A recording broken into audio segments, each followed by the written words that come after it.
कैसे बैठेंगे ऐसे। बेटा हम लोग अभ्यास 5A कर रहे थे, इसमें पाइथागोरस प्रमेय पे आधारित सवालों को हम कर रहे थे। एक बार फिर से पाइथागोरस प्रमेय को पढ़ लें, फिर उसके बाद आगे बढ़ते हैं हम लोग। पाइथागोरस प्रमेय जो है वो समकोण त्रिभुज पे आधारित है। समकोण त्रिभुज का मतलब होता है ऐसा त्रिभुज जिसका कोई एक कोण समकोण हो। जैसे ये त्रिभुज लिखा हमने PQR, इसका कोण वो Q जो है वो समकोण है। समकोण के सामने वाली भुजा कहलाती है कर्ण, इसलिए एक को हम आधार कह देते हैं बाकी बची हुई में से, और दूसरी को क्या कहते हैं लंब। और पाइथागोरस प्रमेय कहती है कि कर्ण पे बना वर्ग यानी कर्ण का वर्ग शेष दो भुजाओं के वर्गों के योग के बराबर होता है। यानी लंब का वर्ग धन आधार का वर्ग।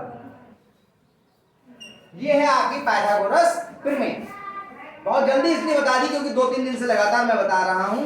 कर्ण को अंग्रेजी में P से प्रदर्शित करते हैं, आधार को कर्ण को H से प्रदर्शित करते हैं, आधार को B से प्रदर्शित करते हैं और लंब को P से। इसलिए इस प्रमेय को हम ऐसे भी लिख सकते हैं अंग्रेजी में H² बराबर P² प्लस B²। H पे घात 2 बराबर P पे घात 2 धन P पे घात 2। अब हम लोग दूसरा सवाल करते हैं, थोड़ा जल्दी करेंगे हम लोग और आप लोग समझने का प्रयास करेंगे।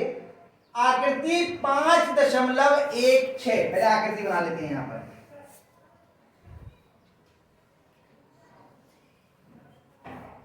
और इसका नाम है ABC और ये ऐसे कोण में कोण A समकोण है, यानी ये कितने अंश का है 90 है। AB की माप क्या होगी, इसकी माप ज्ञात करनी है और आपको ये दिया है 13 सेंटीमीटर और ये दिया है आपको 12 सेंटीमीटर। आप देखो ये समकोण त्रिभुज है, इसमें आपको दो भुजाएं मालूम है, तीसरी भुजा आपको ज्ञात करनी है। तो हमें मालूम है पाइथागोरस प्रमेय लगा सकते हैं। सबसे पहले हमें पहचानना होता है समकोण त्रिभुज में कि कर्ण कौन सा। बाकी दोनों में तो कोई एक आधार होगा एक लंब होगा, कोई फर्क नहीं पड़ता आप किसको आधार कहते हैं और किसको लंब, लेकिन कर्ण निश्चित होता है। कर्ण क्या होता है निश्चित। तो इसमें कर्ण कौन सा है पहले ये बताइए। हाँ, समकोण के सामने वाली भुजा कर्ण होती है। इसमें कर्ण हुआ BC। कर्ण कितना हुआ BC। तो हम लिखेंगे यहाँ पे पाइथागोरस प्रमेय से, यहाँ लिख सकते हैं हम पाइथागोरस प्रमेय से। ये आप लिखेंगे हर सवाल में तो आपको याद हो जाएगा नाम। कर्ण का वर्ग बराबर लंब का वर्ग धन आधार का वर्ग। अब इसे हम पहले भुजाओं के रूप में लिखें। कर्ण क्या है इसमें BC का वर्ग बराबर लंब कौन सा ले लें, किसी एक को लंब ले लो किसी एक को आधार। बताओ लंब कौन सा ले लें AC का वर्ग धन आधार कौन सा बचा AB का वर्ग। अब AB का तो हमें मान निकालना है। BC का मान कितना है 13 और AC का मान कितना है 12। तो 13 का वर्ग बराबर 12 का वर्ग धन AB का वर्ग। वर्ग का मतलब क्या 13 की 13 से गुणा। तो हम यहाँ पे करके देख लेते हैं। 13 की गुणा करते हैं हम 13 से, 3 तियां 9, 3 एकम 3, 1 तियां 1 एकम 1, 1 तियां 1 नहीं 1 तियां 3। अभी आती है 9 6 1 कितना आ गया 100।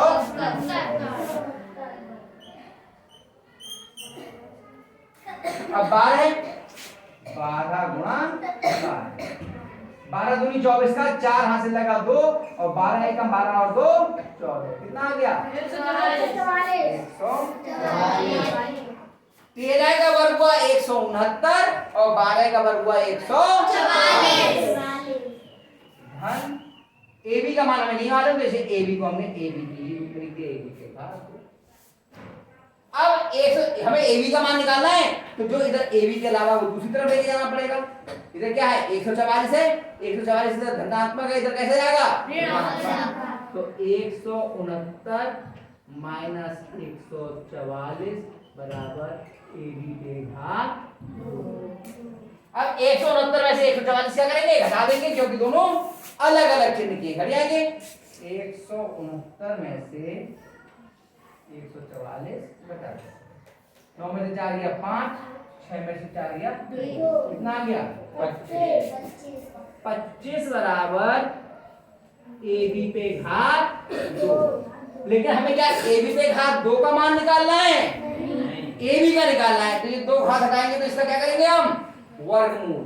बताया था, तो वर्गमूल के अंदर 25 बराबर AB, और वर्गमूल निकालने का कल तरीका हमने सीखा था, क्या करेंगे 25 के अभाज्य गुणनखंड, क्या करेंगे अभाज्य गुणनखंड, जोड़े में से एक निकालेंगे, 25 के अभाज्य गुणनखंड करते हैं।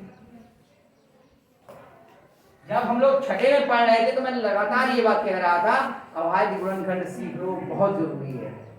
ये आज समझ में आ रही है, हर सवाल में अभाज्य गुणनखंड की जरूरत है ना। अभी 2 से नहीं कटता, ये 3 से भी नहीं कटता, कितने से कटता है 5 से। पचम 25 और 5 एकम 5। क्या है इसके अभाज्य गुणनखंड, 5 गुणा 5, 5 गुणा 5 बराबर AB।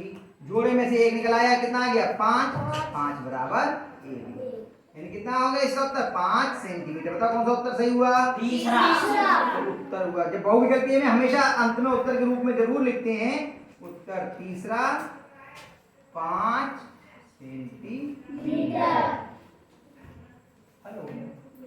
ठीक है, अगला सवाल मैं यहीं पे करने की कोशिश करता हूं ताकि आपको थोड़ा सा और स्पष्ट हो जाए।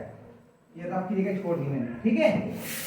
सवाल नंबर 3 क्या है, ये समझ में आया, तीसरा सवाल। अब तीसरे में बहुत सारे दिए हुए इस तरह से, है ना। तो अब देखो इसमें कितना, और नीचे रिक्त स्थान भरना है। तो देखो तीसरे का पहला, बड़ा मजा आएगा करने में।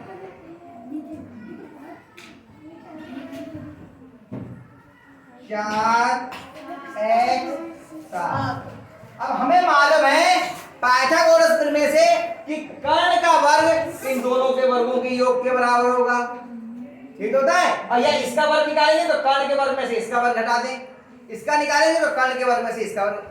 कर्ण निकालना होता है तो बाकी दोनों का योग, और बाकी लंब या आधार निकालना होता है तो कर्ण के वर्ग में से उनमें से कोई एक घट जाता है। अब जरा मिलाओ जरा पहले वाले में, मैंने तीनों सब चारों जो है वो चित्र बना देता हूं पहले। हाँ पहले का ही उत्तर है, पहले का ही एक एक का करते जा रहे हैं।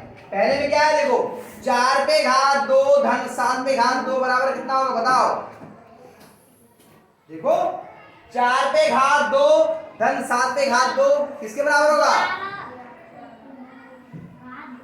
किसके घात 2, 11 क्यों, इसका वर्ग धन इसका वर्ग किसके वर्ग के बराबर होगा, x क्या है कर्ण, लंब का वर्ग धन आधार का वर्ग किसके बराबर होगा। अगर अवधारणा समझ में नहीं आएगी तो दिक्कत हो जाएगी। 4 पे घात 2 धन 7 पे घात 2 बराबर x पे घात 2। आप सारे चित्र बना लेना, मैं यहाँ पे एक एक चित्र करके बना के दिखा दे रहा हूँ। बात समझ में आई जी। और ये 11 पे घात 2 तो किसी भी हालत में नहीं होगा, योग का वर्ग नहीं है, वर्गों का योग है। 4 और 7 जोड़ के उसका वर्ग नहीं है, 4 का वर्ग अलग है और 11 का वर्ग अलग है, दोनों का मतलब अलग होता है, ये किसी और भी चीज नहीं होगी, ठीक है। दूसरा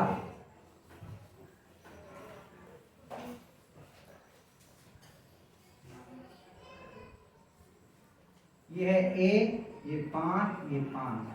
बताओ इसमें कर्ण कितना है, लंब कितना है और आधार कितना है। तो इसमें दूसरे में दिया हुआ है सवाल में कि 5 का वर्ग धन कितने का वर्ग बराबर a पे घात 2। बताओ कितना आएगा खाली जगह में, 5 पे घात 2, 5 नहीं 5 पे घात 2, क्योंकि दोनों आधार और लंब दोनों का वर्ग होगा ना, 5 पे घात 2।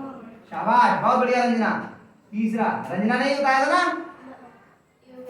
योगेश ने। चलो भाई ये देखो भाई,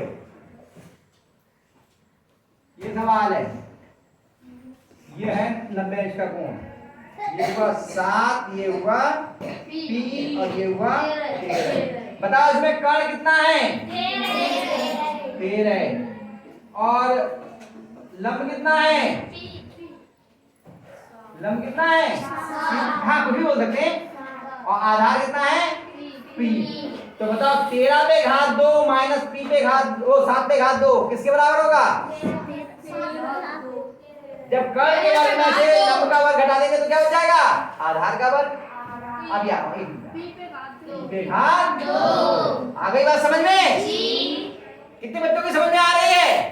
शाबाश। और चौथा वाला आखिरी सवाल,